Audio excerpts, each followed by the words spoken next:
সে প্রেম এলো মানতে ক্ষতি কি?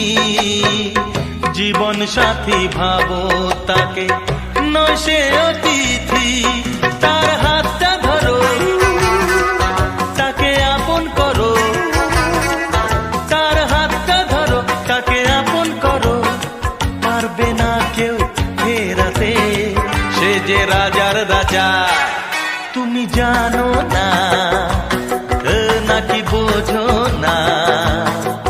হ্যাঁ, ভালোবাসা কেন যে হয়, প্রেম কেন আসে মনে, শুধু মনই বোঝে ওই মনের কথা।